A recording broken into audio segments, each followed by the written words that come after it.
अस्सलाम वालेकुम dear students. आज का जो हमारा टॉपिक है वो है matrix representation of symmetry elements. Symmetry elements क्या होते हैं? सिमेट्री एलिमेंट्स वही एलिमेंट्स होते हैं जिनको हम डिफरेंट मॉलिक्यूल्स के ऊपर डिफरेंट ऑपरेशंस अप्लाई करके निकालते हैं, डिराइव करते हैं। और फॉर एग्जांपल हम रोटेशन अप्लाई करते हैं तो देखते हैं इस मॉलिक्यूल के अंदर C3 मौजूद है, C2 मौजूद है, या कौन सा रोटेशनल एक्सिस मौजूद है। फिर हम उस पर सिग्मा अप्लाई करते हैं और देखते हैं उसमें कौन कौन से सिग्मास मौजूद हैं। ये सब सिमेट्री एलिमेंट्स हैं। अ, शुरू में बिल्कुल शुरू में हमने जिस वक़्त आपकी फर्स्ट क्लास ली थी उस वक़्त आपको बताया था कि ग्रुप थ्योरी जो है वो एक मैथमेटिकल स्टडी है सिमेट्री की। लेकिन अभी तक भी जितने भी हमने काम किए उसमें हमने मैथमेटिक्स का बिल्कुल भी कोई इन्वॉल्वमेंट नहीं रहा ग्रुप थ्योरी के अंदर। अलबत्ता हमने आपको सिर्फ ऑपरेशंस सिखाए हैं और आपको पॉइंट ग्रुप निकालना सिखाया है कि किसी भी मॉलिक्यूल के अंदर कितने सिमेट्री एलिमेंट्स होते हैं। उनकी बेस पर आप किसी भी मॉलिक्यूल का पॉइंट ग्रुप मालूम कर सकते हैं। हर पॉइंट ग्रुप कैरेक्टराइज होता है with the help of their character table.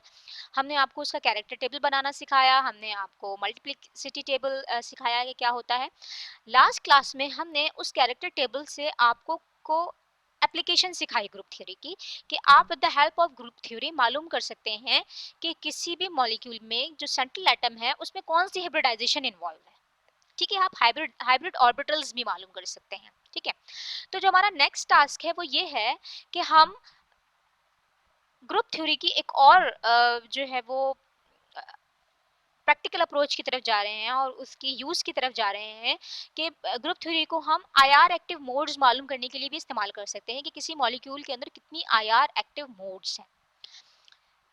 ये चीज़ मालूम करने के लिए कि किसी मॉलिक्यूल के अंदर कितनी आईआर एक्टिव मोड्स हैं, मुझे ये ज़रूर पता होना चाहिए कि मैं सिमेट्री एलिमेंट्स को कैसे रिप्रेजेंट कर सकती हूँ in the form of matrix. ठीक है, तो आज का जो हमारा टॉपिक है एक्चुअली वो ग्रुप थ्योरी की जो एप्लीकेशन है, एक और एप्लीकेशन कि हम आईआर एक्टिव मोड्स कैसे मालूम करेंगे, उसकी तरफ जाने के लिए हमारा एक कदम है कि हम कैसे किसी भी सिमेट्री एलिमेंट्स की मैट्रिक्स रिप्रेजेंटेशन करेंगे। ये मुझे चाहिए, ये मुझे आना चाहिए, ताकि मैं नेक्स्ट क्लास में आपको ये बताऊंगी कि हम किसी भी मॉलिक्यूल की आईआर एक्टिव मोड्स कैसे मालूम कर सकते हैं।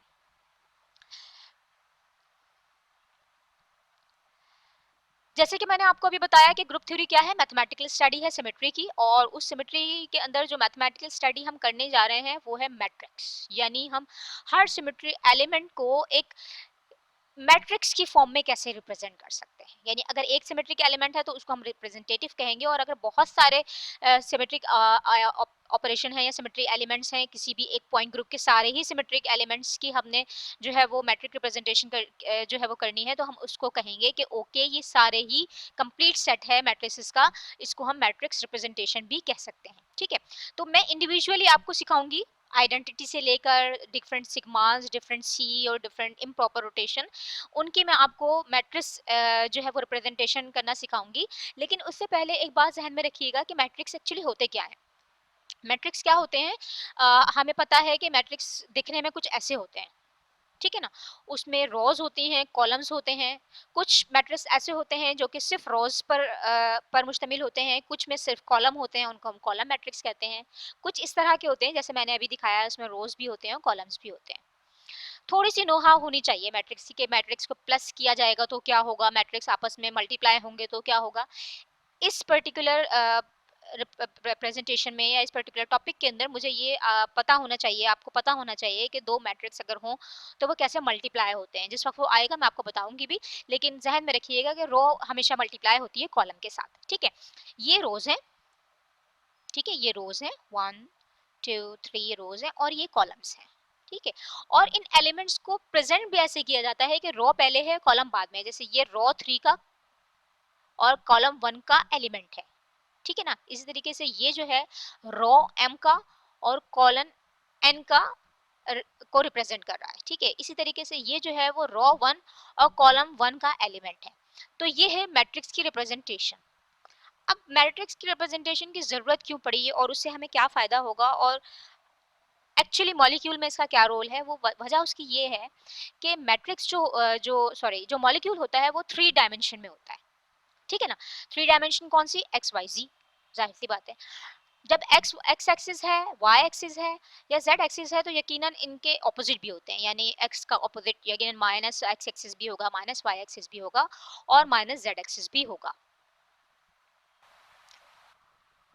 ओके, तो अब समझने की बात ये है कि एक जो मॉलिक्यूल है जो स्पेस में कहीं मौजूद है वो तीनों कोऑर्डिनेट्स रखता है। उसके एक्स कोऑर्डिनेट की भी कोई ना कोई वैल्यू होगी, उसके वाई कोऑर्डिनेट की भी कोई ना कोई वैल्यू होगी, उसके जेड कोऑर्डिनेट की भी कोई ना कोई वैल्यू होगी। ठीक है, एग्जाम्पल में हम चलते हैं इस तरफ को। ठीक है, ये एक मॉलिक्यूल है, इस मॉलिक्यूल्स के तीन कोऑर्डिनेट्स होंगे x1 y1 z1। ये कोई सिमेट्रिक ऑपरेशन अप्लाई करने से पहले इस मॉलिक्यूल के ये कोऑर्डिनेट्स हैं। ठीक है, और जब सिमेट्रिक ऑपरेशन अप्लाई कर दिया उस वक्त जो इसके कोऑर्डिनेट्स चेंज हो गए वो हो गए x2 y2 z2। अब ये क्या चेंज है, किस तरीके से है, वो हर सिमेट्रिक ऑपरेशन में डिफरेंट डिफरेंट होगा। ठीक है, अभी आप सिर्फ ध्यान में ये रखिए कि x1 y1 z1 मॉलिक्यूल के कोऑर्डिनेट्स हैं सिमेट्रिक ऑपरेशन से पहले, और x2 y2 z2 वो कोऑर्डिनेट्स हैं जो कि सिमेट्रिक ऑपरेशन अप्लाई करने के बाद है। ठीक, ओके। अब हम जिस सिमेट्रिक ऑपरेशन की बात कर रहे हैं वो है आइडेंटिटी। सबसे आसान चीज आइडेंटिटी, जिसके अंदर कोई ऑपरेशन एक्चुअली अप्लाई ही नहीं हो रहा, जो चीज जैसी है जहां है वो वैसी की ही वैसी रहती है। ठीक है, तो अब अगर मैं ये बात करूं कि उस ऑपरेशन को अप्लाई करने के बाद यानी आइडेंटिटी अप्लाई करने के बाद एक्स में क्या चेंज आया, ठीक है, तो वो तो वैसे का वैसे ही रहा। और हमने कहा कि वो जो चीज जैसी वैसी की वैसी ही रहती है उसको हम 1 से रिप्रेजेंट करेंगे, जो बिल्कुल ऑपोजिट हो जाती है उसको हम -1 से रिप्रेजेंट करेंगे। ठीक है, अच्छा इस बात का जहन में रखिएगा कि जब मैं x कोऑर्डिनेट की बात कर रही हूँ तो चेंज सिर्फ x में होगा, y और z में चेंज नहीं हो सकता। जब जाहिर सी बात है जब मैं x को रोटेट कर रही हूँ तो मैं उसके y और z के अंदर की बात नहीं करूंगी कि y में क्या चेंज आया, z में क्या चेंज आया। जब मैं x रो की बात कर रही हूँ तो वहां मैं सिर्फ x के अंदर जो चेंज होगा उसको रिप्रेजेंट करूंगी, y और z दोनों को मैं जीरो से डिनोट करूंगी। जाहिर सी बात है कोई ना कोई वैल्यू तो मुझे लिखनी है, तो हम यहाँ पर क्या कहते हैं कि ओके इसमें कोई चेंज नहीं है, दैट इज जीरो। ठीक है, हो भी नहीं सकता, मतलब यहाँ तो ऐसा है ना कि कोई चेंज नहीं है तो मैंने उसको +1 से रिप्रेजेंट कर दिया। x की जो चेंज है मैं y कोऑर्डिनेट्स और z कोऑर्डिनेट में नहीं देख सकती। इसी तरीके से y की जो मैं चेंजेस होगी, y कोऑर्डिनेट की जो चेंज होगी वो मैं सिर्फ y में चेंज देख सकती हूँ, x और z हमेशा जीरो रहेगा। इसी तरीके से z की जो वैल्यू होगी वो z में चेंज होगी, x और y हमेशा जीरो रहेगा। ठीक है, तो जहन में क्या रखना है कि जब हम x की बात करेंगे तो y और z जीरो रहेगा, y की बात करूंगी तो अदर देन y यानी x और z जीरो रहेगा, और जब मैं z की बात करूंगी तो x और y जीरो रहेगा। ठीक, अच्छा अब मैं ये कह रही हूँ कि जब x2 मैंने अप्लाई किया तो कोई चेंज तो आया ही नहीं, तो एक्चुअली क्या रहा, 1 +1 किसको रिप्रेजेंट कर रहा है, x1 को रिप्रेजेंट के कोई चेंज नहीं आया। तो हमने कहा ओके जो x1 था वो x1 ही रहा, दैट इज +1। जो y2 था वो y1 ही रहा, और जो z2 था वो z वो भी z1 ही के बराबर रहा, यानी उसमें भी कोई चेंज नहीं आया। इसको भी मैं +1 से डिनोट कर रही हूँ। अब अगर मैं ये +1 0 0 0 +1 0 0 0 +1 को इधर निकाल के रख दूं, 1 0 0 1 0 0 0 1 0 0 1 0 0 0 1 0 0 1। ठीक है, ये मैंने लिखा है x2 y2 z2, वो कोऑर्डिनेट्स जो कि सिमेट्रिक ऑपरेशन अप्लाई करने के बाद थे वो किसके बराबर है, इस matrix multiply by x1 y1 z1। अच्छा, अब अगर मैं इसको इन दोनों को मल्टीप्लाई करूंगी ना तो यही चीज आएगी। मैंने अभी आपको बताया था कि अभी आपको जहन में होना चाहिए कि दो जो मैट्रिसेस होते हैं वो कैसे मल्टीप्लाई होते हैं। अब ये भी एक मैट्रिक्स है और एक ये भी मैट्रिक्स है। ठीक है, तो अब अगर मुझे इन दोनों को मल्टीप्लाई करना होगा तो मुझे क्या करना होगा, रो मल्टीप्लाई बाय कॉलम। ठीक है, अब जरा देखिएगा, ये वाली रो, ठीक है, इस कॉलम से मल्टीप्लाई होगी। तो जो पहला एलिमेंट होगा वो पहले से मल्टीप्लाई होगा, जो दूसरा होगा वो प्लस साइन के साथ वो फिर दूसरे से मल्टीप्लाई होगा, फिर प्लस साइन आएगा, और ये तीसरा वाला तीसरे से होगा। तो जरा देखिएगा क्या बना, 1 x1, ठीक है, 0 y1, 0 z1। इसी तरीके से जब मैं दूसरे में जाऊंगी तो देखिएगा 0 x1, जो दूसरा वाला है वो किससे मल्टीप्लाई होगा, y1 से, 1 y1, और फिर ये वाला इससे मल्टीप्लाई होगा 0 z1। इस तरीके से तीसरे को देखिए 0 x1, 0 y1 एंड 1 z1। ठीक है, तो इसका मतलब ये है कि इस रिप्रेजेंटेशन को मैं इस फॉर्म में भी लिख सकती हूँ। ठीक है। तो ये है मेरी मैट्रिक्स रिप्रेजेंटेशन। जब ये मैट्रिक्स आ जाएंगे उस वक्त जो मेरा करने का काम है वो ये है कि मैं इसका कैरेक्टर निकालूं, इस आइडेंटिटी का कैरेक्टर निकालूं, कि जो मैंने अभी आपको बात की थी कि जब मैं IR एक्टिव मोड्स की तरफ जाऊंगी तो मुझे किस चीज की जरूरत है, मैट्रिक्स रिप्रेजेंटेशन की जरूरत है। तो आइडेंटिटी को मैं इस तरीके से रिप्रेजेंट कर सकती हूँ। ओके, ये बात हो गई। उसके बाद जब हम ये बात कर लेंगे, इसकी मैट्रिक्स रिप्रेजेंटेशन कर लेंगे, उसके बाद मुझे इसका जो कैरेक्टर निकालना है वो बराबर होगा इस डायगोनल के सम के। ठीक है, मुझे ये वैल्यू,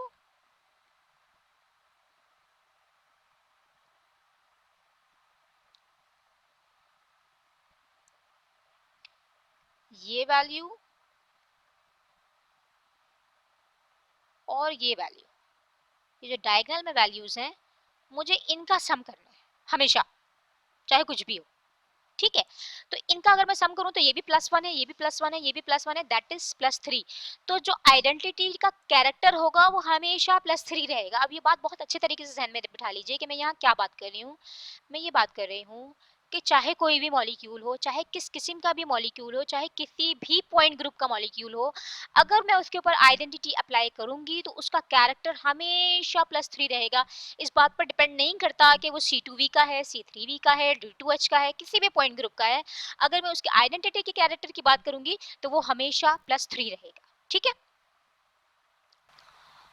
ओके, अब हम चलते हैं दूसरे सिमेट्रिक ऑपरेशन की तरफ। वो आपको मजीद क्लियर किए करेगा कि मैंने एक्चुअली ये क्या किया है। जहन में बात क्या रखनी है, जहन में जो बात रखनी है वो ये रखनी है कि एक मॉलिक्यूल है जिसके 3 कोऑर्डिनेट्स हैं, that is x1 y1 z1, और कोई भी पर्टिकुलर सिमेट्रिक ऑपरेशन अप्लाई करने के बाद वो हो गया है x2 y2 z2।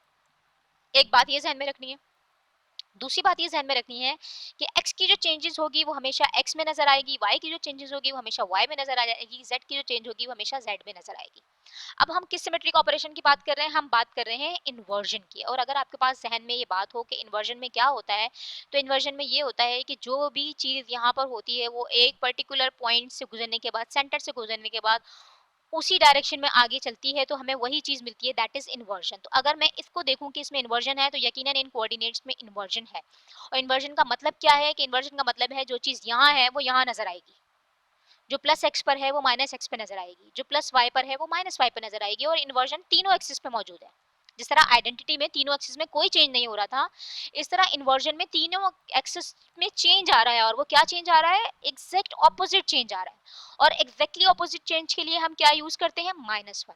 जब चीज वैसी की वैसी रखती है, जैसे आइडेंटिटी को दोबारा देख लेते हैं, आइडेंटिटी में हर चीज वैसी ही की वैसी थी, तो मैंने x के साथ भी +1 रखा, y के साथ भी +1 रखा, z के साथ भी +1 रखा। अब अगर इन्वर्जन के साथ तीनों ही चीजें चेंज हो गई हैं, इन्वर्जन को जहन में लेकर आइएगा, इन्वर्जन एक्चुअली क्या है, कि जब मैं इन्वर्जन करूंगी ना, इसका इन्वर्जन करूंगी तो ये -z यहाँ आ जाएगा, +z यहाँ आ जाएगा, एग्जैक्टली ऑपोजिट। जब मैं y को इन्वर्ट करूंगी तो y एक्सिस जो पहले पॉजिटिव था यहाँ पर, अब ये पॉजिटिव यहाँ जाएगा, y माइनस वाला यहाँ चला जाएगा, एग्जैक्टली ऑपोजिट हो गया। इस तरीके में x को देखें, पहले प्लस एक्सिस था यहाँ पर, अब चेंज इन्वर्जन होने के बाद अब यहाँ माइनस है, और यहाँ जहाँ माइनस था वहाँ प्लस है। तो इस पिक्चर के थ्रू देखें तो अब यहाँ पर आपको तीनों एक्सिस में चेंज नजर आएगा। और क्या चेंज नजर आया, एक्जैक्टली ऑपोजिट। तो अब मैं इसको किस तरीके से लिखूंगी, मैं इसे ऐसे लिखूंगी कि x2 इज इक्वल टू -1 और बाकी दोनों जीरो रहेंगे, y2 में x जीरो रहेगा, z जीरो रहेगा, और y की वैल्यू क्या रहेगी, -1। और z2 में क्या हो जाएगा कि x1 और y1 दोनों में ही जीरो रहेगा, लेकिन z1 की वैल्यू जो है वो क्या हो गई है, -1। यानी x2 बराबर है -1 x1 के, y2 बराबर है -1 y1 के, और z2 बराबर है -1 z1 के।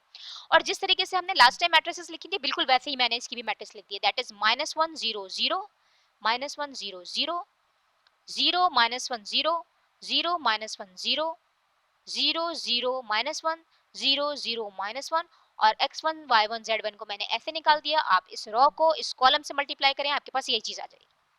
ठीक है, और ये किसके बराबर है, x2 y2 z2 के बराबर है। अब मुझे अगर इन्वर्जन का कैरेक्टर मालूम करना है तो मैं क्या करूं, जाहिर सी बात है, मैंने अभी आपको बताया था कि हम इन डायगनल्स का, ये जो डायगनल्स हैं इनका सम करते हैं। तो ये है -1, दूसरा भी है -1 और तीसरा भी है -1। तो अब आप मुझे बताइए कि ये टोटल कितना बना। अगर मैं इसका सम करूं तो मैं ये कहूंगी कि इन्वर्जन का जो कैरेक्टर है वो हमेशा क्या रहेगा, -3। चाहे कोई भी पॉइंट ग्रुप हो, चाहे कोई भी चीज हो, हमेशा अगर किसी जगह पे इन्वर्जन मौजूद है तो हम वहाँ कोऑर्डिनेट्स के इन्वर्जन की ही बात कर रहे हैं, और कोऑर्डिनेट्स में जो इन्वर्जन की वैल्यू है या कैरेक्टर है वो हमेशा -3 ही रहेगा। ठीक है, तो हमने अभी तक बात की आइडेंटिटी की और इन्वर्जन की। अब मजीद हम देखते हैं, ये है सिग्मा एक्स वाई।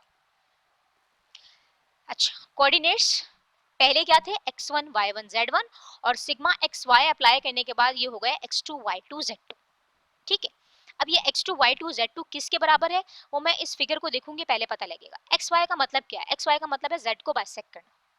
जब z को बाइसेक्ट करूंगी तो जरा जहन में लेके आए होगा क्या, जब z को बाइसेक्ट किया जाएगा तो ये -y, ये -x, ये +x, ये +y अपनी जगह में रहेंगे। सिर्फ z जो है वो +z यहाँ नजर आएगा, -z यहाँ नजर आएगा, ऐसे, है ना। एक्स एक्सिस भी अपनी जगह में है, वाई एक्सिस भी अपनी जगह में है, सिर्फ जेड एक्सिस जो है वो मुझे डिफरेंट होके नजर आएगा। तो जेड एक्सिस एग्जैक्टली ऑपोजिट है, दैट इज -1। एक्स एक्सिस में भी कोई चेंज नहीं है, दैट इज +1। वाई एक्सिस में भी कोई चेंज नहीं है, दैट इज +1। अब जरा देखिए लिखेंगे कैसे इसको। x2 बराबर है +1 x1 के, क्योंकि इसमें कोई चेंज नहीं है। ठीक है, y और z 0 0 रहेंगे क्योंकि उनका कोई लेना देना ही नहीं है x के अंदर। जब y2 की मैं बात करूंगी तो y2 में x और z जो है वो 0 रहेंगे, और y1 क्योंकि चेंज नहीं हुआ इसलिए +1 ही रहा। ठीक है, दोबारा देखिएगा, मैं एक्स वाई की बात कर रही हूँ, राइट। और एक्स वाई के अंदर एक्स और वाई चेंज नहीं हुए तो मैंने एक्स और वाई को +1 ही रखा है। लेकिन जेड क्योंकि एग्जैक्टली ऑपोजिट हो गया तो मैंने जेड के साथ क्या लिखा है, -1। ठीक है ना, Z2 के साथ मैंने क्या लिखा है, 0x1 0y1 -z1। तो जब मैं इनकी सिमेट्री लिखूंगी, मैट्रिसेस की फॉर्म में लिखूंगी तो ये होगा 1 0 0 1 0 0 0 1 0 0 1 0 0 0 -1 0 0 -1। और अगर मुझे इनका सम निकालना है, इसका कैरेक्टर निकालना है एक्स वाई का, तो मुझे ये जो डायगनल्स हैं इनको सम करना पड़ेगा। और अगर आप 2 + 1 और 1 -1 का सम करें तो क्या आंसर आएगा आपके पास, यकीनन प्लस का 1। तो एक्चुअली कैरेक्टर जो है सिग्मा एक्स वाई का, ठीक है, सिग्मा एक्स वाई का जो कैरेक्टर है वो एक्चुअली क्या है, +1। क्योंकि मैंने किसको प्लस किया है, ये जो डायगनल्स पे चीजें थी मैंने इनको प्लस किया है, तो इसका सिग्मा एक्स वाई का कैरेक्टर आ गया है +1। फिर वही वाली बात कि चाहे कोई भी मॉलिक्यूल हो, चाहे किसी भी पॉइंट ग्रुप का हो, अगर मैंने सिग्मा एक्स वाई किसी भी मॉलिक्यूल के ऊपर अप्लाई किया है तो उसका कैरेक्टर जो होगा कोऑर्डिनेट्स के हिसाब से जो हमने निकाला है मैट्रिक्स रिप्रेजेंटेशन के थ्रू, वो क्या आएगा, हमेशा +1। ओके, अब हम बात करते हैं एक और सिग्मा की, और वो सिग्मा है sigma x Z. Sigma x Z कौन सा होता है भला, जो एक्स और जेड प्लेन से गुजरेगा और वाई को बाइसेक्ट करेगा। जब एक्स और जेड प्लेन से गुजरेगा इसका मतलब एक्स भी वैसा ही रहेगा जैसा वो है, जरा देखिएगा ऊपर की फिगर में और नीचे की फिगर में, एक्स भी वैसा ही है और जेड भी वैसा ही है। चेंज कहाँ आया, वाई में, क्योंकि वाई बाइसेक्ट हुआ है एक्स जेड की वजह से तो वाई में चेंज आया। जब वाई में चेंज आया तो यहाँ भी वाई में ही चेंज आया। ठीक है, तो मैंने क्या किया, x2 के साथ मैंने x1 को +1 लिखा है, z2 के साथ मैंने z1 को भी +1 लिखा है, क्योंकि ना तो x में चेंज आया है ना z में चेंज आया है, क्योंकि प्लेन में से पास हो गया है। चेंज कहाँ आया है, जब y को बाइसेक्ट किया है तो +y यहाँ नजर आया, -y यहाँ नजर आया, इस वजह से मैंने y2 के साथ लिखा है -1y1। और जब मैंने मैट्रिक्स रिप्रेजेंटेशन की है तो ये भी मैंने इसको माइनस साइन के साथ लिखा है, तो ये 1 -1 +1 टोटल कितना हो गया, +1। किन किन चीजों का प्लस किया मैंने, इन 3 चीजों का। इसका ये जो डायगनल्स होता है, लेफ्ट डायगनल जो होता है, लेफ्ट टू राइट आता हुआ, उसको मैं प्लस करूंगी तो मेरे पास कैरेक्टर आ जाएगा किसी भी पर्टिकुलर सिमेट्रिक एलिमेंट्स का। ठीक है, तो सिमेट्रिक एलिमेंट क्या लगाया मैंने, एक्स और उसके नतीजे में जो मुझे कैरेक्टर मिला कोऑर्डिनेट्स के थ्रू, मैट्रिसेस रिप्रेजेंटेशन के थ्रू, वो मिला है मुझे +1। एक और सिग्मा, हमने 2 सिग्मास देख लिए हैं, एक्स वाई एक्स जेड, ये है वाई जेड। अब जरा देखिए, जब वाई जेड होगा तो वाई और जेड प्लेन में से गुजरेगा और एक्स को बाइसेक्ट करेगा। जब एक्स को बाइसेक्ट करेगा तो चेंज कहाँ आएगा, एक्स में आएगा। तो देखिएगा मैंने क्या लिखा है, x2 के साथ -1 x1 लिखा है, और बाकी y1 भी प्लस में है, z1 भी प्लस में है। नीचे फिगर में भी आपको नजर आ रहा है कि x जैसा था, सॉरी y जैसा था वैसा ही है, z जैसा था वैसा ही है, x जो है वो टोटली इन्वर्ट हो गया है। यही वजह है कि मैंने x के साथ -1 लगाया है, और जब मैंने इसकी रिप्रेजेंटेशन लिखी है तो वो भी इसी तरह लिखी है कि ये -1 है, ये +1 है, ये +1 है। तो इन तीनों का जो टोटल आया वो आया +1। तो यहाँ से एक चीज हमें जहन में आएगी, वो ये कि सिग्मा चाहे कोई सा भी हो, चाहे एक्स वाई हो जिसको हम सिग्मा एच कहते हैं, या एक्स जेड हो, या एक्स या वाई जेड हो, तीनों केसेस के अंदर जो वैल्यू आ रही है मेरे पास वो आ रही है +1। देखिएगा सिग्मा एक्स जेड जिसको मैं सिग्मा वी भी कहती हूँ ये भी +1 आ रहा है, sigma Y Z sorry sigma Y Z ये सिग्मा वी को रिप्रेजेंट करता है, ये भी +1 है। ये सिग्मा एक्स जेड है, ये भी सिग्मा वी को रिप्रेजेंट करता है, इसकी वैल्यू भी +1 है। और ये सिग्मा एक्स वाई जिसको मैं सिग्मा एच कहती हूँ इसकी वैल्यू भी +1 है। तो यहाँ से एक जहन के अंदर बात आ जाएगी, बहुत याद रखने की बात नहीं है कि सिग्मास की जो वैल्यू होगी वो हमेशा क्या होगी, +1 के अंदर होगी। ठीक है, ये तीनों सिग्मास आ गए। अब हम चलते हैं रोटेशनल एक्सिस की तरफ। ठीक है, रोटेशनल एक्सिस के लिए जो ये मैंने यहाँ लिखा है ये इसकी बहुत लंबी सारी कैलकुलेशंस हैं, तो मैं उन कैलकुलेशंस में नहीं जा रही, मैं आपको सिंपली ये बता रही हूँ कि इसकी जो मैट्रिक्स होगी सी एन के हिसाब से वो होगी कॉस थीटा साइन थीटा। अच्छा क्यों क्यों ऐसा है, वो इस वजह से कि जब कभी भी हम किसी भी चीज़ को रोटेट करेंगे, फॉर एग्जाम्पल अगर मेरा मॉलिक्यूल यहाँ है वो यहाँ आ जाएगा, तो एक यहाँ सेंटर से इसका कोई ना कोई थीटा बनेगा। ठीक है ना, कोई मॉलिक्यूल अगर इस पर्टिकुलर पॉइंट पर है और फिर मैं उसको चेंज करूंगी एक पर्टिकुलर पॉइंट पर आएगा, तो उसमें एंगल इन्वॉल्व हो जाएगा। जब एंगल इन्वॉल्व हो जाएगा, क्योंकि यहाँ पर जो सिग्मास थे वो या तो एक्जैक्टली 180 के एंगल पर आ रहे थे या वैसे के वैसे रह रहे थे, तो या तो +1 आना था या -1 आना था। यहाँ पर थीटा की इन्वॉल्वमेंट है और थीटा की इन्वॉल्वमेंट की वजह से हमने जो मैट्रिक रिप्रेजेंटेशन यहाँ पे की है, मैथमेटिकल कैलकुलेशन इसके पीछे काफी लंबी चौड़ी इन्वॉल्व है, तो वो जो वैल्यू आई है वो ये आई cos theta sine theta 0 minus sine theta cos theta 0 0 0 1। ठीक है, अगर आप कहेंगे तो हम ये भी आपको कैलकुलेशंस बताएंगे कि ओके ये कैसे आई है, लेकिन अभी फिलहाल के लिए जो आपको याद रखने की बात है कि सी एन के लिए आपको याद रखना है कि मुझे प्लस किसका करना है, इस कॉस थीटा का, है ना, हम यही करते हैं ना, डायगोनल को प्लस करते हैं, इस डायगोनल को, इस डायगोनल को,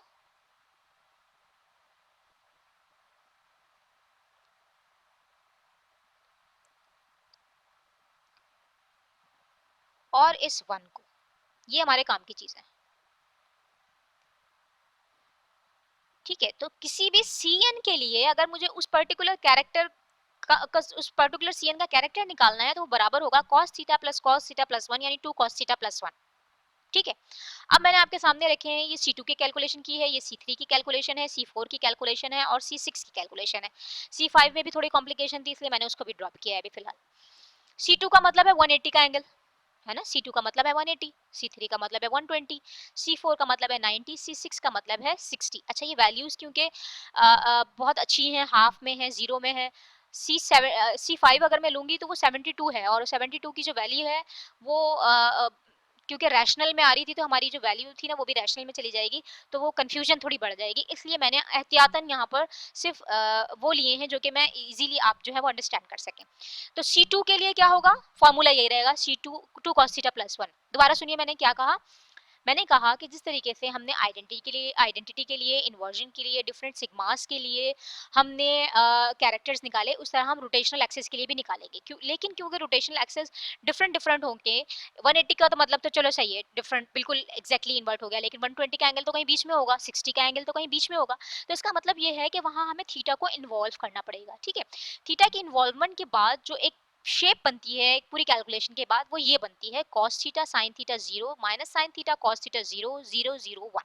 ठीक है, और क्योंकि हम सिर्फ डायगोनल का प्लस करते हैं कैरेक्टर को मालूम करने के लिए, तो मैंने सिर्फ ये किया cos theta plus 1 that is 2 cos theta plus 1। तो सिंपल बात ये है कि मुझे क्या करना है, मुझे ये करना है कि अगर मुझे किसी भी रोटेशनल एक्सिस का कैरेक्टर मालूम करना है तो मुझे सिर्फ एक ध्यान में रखना पड़ेगा 2 cos थीटा प्लस 1, थीटा जो भी होगा वो मैं चेंज कर लूंगी। ठीक है ना, उस पर्टिकुलर n के हिसाब से।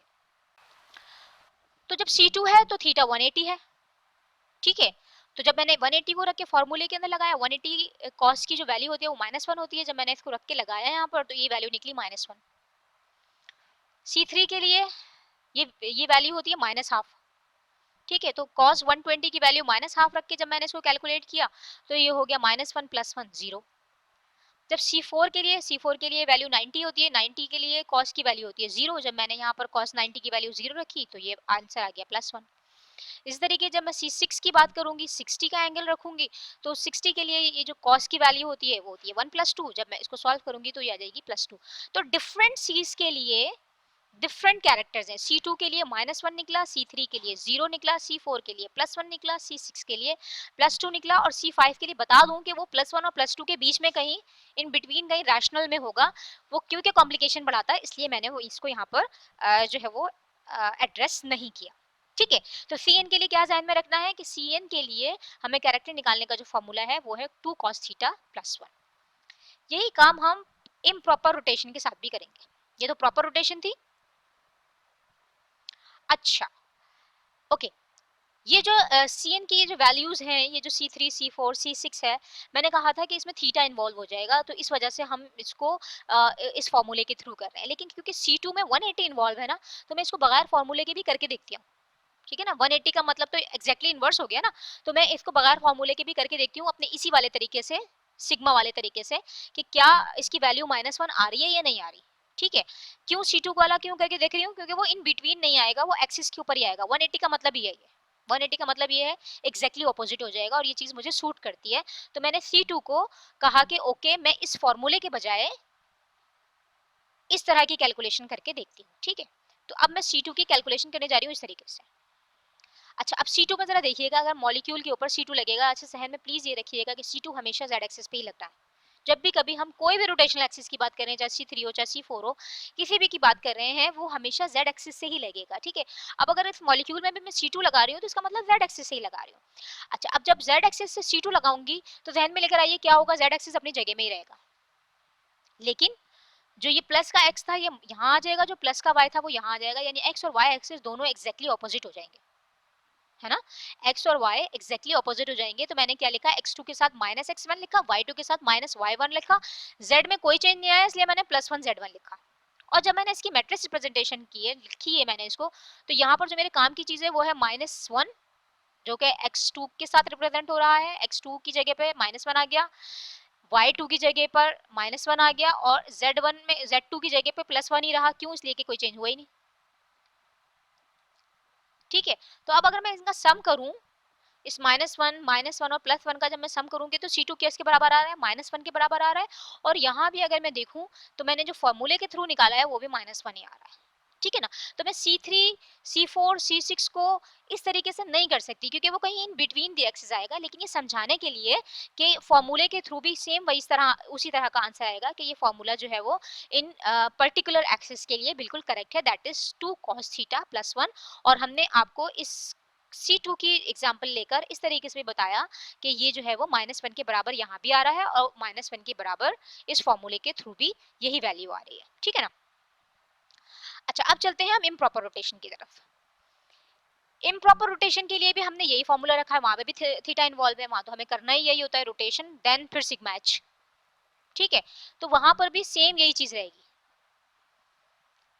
रोटेशन। अच्छा, अब जब सिग्मा एच लगाएंगे तो ये जो वैल्यू है ये -1 में चली जाएगी। क्यों, क्योंकि हमें पता है z एक्सिस को ही बाइसेक्ट करता हुआ सिग्मा लगता है हमेशा, और जब z एक्सिस को बाइसेक्ट करेंगे तो जो प्लस एक्स होगा, प्लस z होगा वो माइनस की जगह पे चला जाएगा, जो माइनस होगा वो प्लस की तरफ चला जाएगा, तो ये चीज माइनस में चली जाएगी। तो अगर आप देखें तो रोटेशन में और प्रॉपर रोटेशन में और इम्प्रॉपर रोटेशन में जो है वो सिर्फ यही फर्क है, ये cos theta sin theta 0 minus sin theta cos theta 0 0 0 1, और वहां पर क्या है 0 0 -1, सिवाय इसके और कोई फर्क नहीं है। तो इसका मतलब ये हुआ कि जब इम्प्रॉपर रोटेशन की हम बात करेंगे तो हमें किससे काम है, इस cos थीटा से, इस cos थीटा से और इस -1 से। ठीक है, यानी अगर मुझे पर्टिकुलर मॉलिक्यूल का SN मालूम करना है, CN नहीं SN मालूम करना है, तो वो किसके बराबर होगा, वो बराबर होगा cos theta plus cos theta -1, यानी 2 cos थीटा -1। अब 2 cos थीटा -1 थीटा की वैल्यूज पहले से भी गिवन है, 180 की -1 होती है, 120 की -1/2 होती है, 60 की 90 की 0 होती है, 60 की +1/2 होती है, और मैंने ये सारी वैल्यूज रखकर S2 के लिए कैलकुलेशन कर ली, S3 के लिए कैलकुलेशन कर ली, S4 के लिए और S6 के लिए ये कैलकुलेशन कर ली है। तो अब हमें जहन में क्या रखना है, हमें जहन में सिंपल सी बातें रखनी है कि अगर मैं ये पर्टिकुलरली कैरेक्टर्स मालूम कर रही हूँ तो मुझे बहुत चीज़ें फिंगर टिप्स पे होनी चाहिए, यानी समझे एक तरीके से चीज़ें आपको याद होनी चाहिए। अब इससे खौफजदा होने की बिल्कुल ज़रूरत नहीं है कि हम याद कैसे करेंगे, बिल्कुल आसान सी बात है, बिल्कुल आसान सी बात है। आप ये कैलकुलेशन याद ना करें, आप ये कैलकुलेशन बिल्कुल भी याद ना करें। सिर्फ याद करने की क्या बात है कि आइडेंटिटी के लिए ये वैल्यू हमेशा +3 होगी। ठीक है, जो याद करने की बात हुई वो ये हुई कि आइडेंटिटी की ये वैल्यू हमेशा +3 होगी। इसी तरीके से इन्वर्जन के लिए ये वैल्यू हमेशा -3 होगी। आइडेंटिटी के लिए हमेशा +3, इन्वर्जन के लिए हमेशा -3। कोई भी सिग्मा हो हमेशा +1, चाहे सिग्मा XY हो, चाहे सिग्मा XZ हो, चाहे सिग्मा YZ हो, हमेशा +1 है। रोटेशनल एक्सिस के लिए आपको फॉर्मूला याद करना पड़ेगा और बहुत सिंपल सा है, 2 cos थीटा +1। ठीक है, थीटा की वैल्यू अगर आपको पता है कि क्या है तो आप C2 के लिए भी निकाल सकते हैं, C3 के लिए भी निकाल सकते हैं, C4 के लिए भी निकाल सकते हैं, C6 के लिए भी निकाल सकते हैं, किसी भी C के लिए निकाल सकते हैं। बस आपको उस पर्टिकुलर थीटा की वैल्यू मालूम होना चाहिए कि cos 180 किसके बराबर है, cos 120 किसके बराबर है, cos 90 किसके बराबर है, या cos 72 किसके बराबर है, या cos 60 किसके बराबर है। तो आप इजीली Cn की वैल्यू मालूम करेंगे, कैरेक्टर ऑफ Cn मालूम कर लेंगे जो C2 के लिए मैंने कैलकुलेट किया है -1। तो जरूरी नहीं है कि ये कैलकुलेशंस आप याद करें, आप सिर्फ एक ये फॉर्मूला याद करें, 2 cos थीटा +1। किसके लिए? रोटेशनल एक्सिस के लिए। और इम्प्रॉपर रोटेशन के लिए क्या याद करना है? 2 cos theta -1। Simple, 2 cos theta -1। तो ये 4-5 चीजें आप ध्यान में रखेंगे तो आपको ये पता लग जाएगा कि किसी भी पर्टिकुलर सिमेट्रिक ऑपरेशन का कैरेक्टर क्या है, जो हमने मैट्रिसेस के थ्रू निकाला था। ये ध्यान में रखना होगा आपको, ताकि हम नेक्स्ट क्लास में ये चीज अच्छे से आपको बता सकें कि अब हमने जो इसकी एप्लीकेशन करनी है उसमें ये सारी चीजें कहाँ यूज होंगी। तो आज की क्लास में हमने ये सीखा कि किसी भी मॉलिक्यूल को हम जब 3 डायमेंशन में लेके चलेंगे, यानी जब हम उसके एक्स एक्सिस, वाई एक्सिस और जेड एक्सिस की बात करेंगे और उस पे हम डिफरेंट ऑपरेशन अप्लाई करेंगे, तो उसके कोऑर्डिनेट्स में जो चेंजेस आएंगे, जो x1 y1 z1 थे बिफोर ऑपरेशन और x2 y2 z2 हो गए आफ्टर ऑपरेशन, वो मैट्रिक्स की फॉर्म में किस तरीके से रिप्रेजेंट हो रहे हैं। फिर दोबारा बताती हूँ, आइडेंटिटी के लिए वैल्यू हमेशा +3 रहेगी, इन्वर्जन के लिए ये हमेशा -3 रहेगी, किसी भी सिग्मा के लिए ये हमेशा +1 रहेगी। Cn के लिए आपको एक फॉर्मूला याद करना है, वो है 2 cos थीटा +1। n आपको बताएगा कि आपने थीटा यहाँ पर क्या रखना है, थीटा की वैल्यू ये लिखी हुई है। इसी तरीके से इम्प्रॉपर रोटेशन के लिए आपको फॉर्मूला याद रखना है 2 cos थीटा -1। तो ये चीजें आपको जहन में रखनी है, ऑफ कोर्स ये याद करनी है आपको, ताकि हम नेक्स्ट क्लास में जब बात करेंगे कि IR एक्टिव मोड्स क्या हैं, तो उस वक्त हमें इन रिप्रेजेंटेशन की जरूरत पड़ेगी कि एक्चुअली Sn का कैरेक्टर क्या होता है, या C2 का कैरेक्टर क्या होता है, या C3 का कैरेक्टर क्या होता है, या सिग्मा XY का कैरेक्टर क्या होता है, या आइडेंटिटी का कैरेक्टर क्या होता है, या इन्वर्जन का कैरेक्टर क्या होता है। ये हमें जरूरत पड़ेगी जब हम मालूम करेंगे number of IR active modes in particular molecule. ठीक है, तो होपफुली आपको आज का लेक्चर अच्छे से समझ में आ गया होगा। इंशाल्लाह नेक्स्ट लेक्चर में हम ग्रुप थ्योरी की एप्लीकेशन डिस्कस करेंगे, जो है calculation of number of IR active modes through these characters. Okay.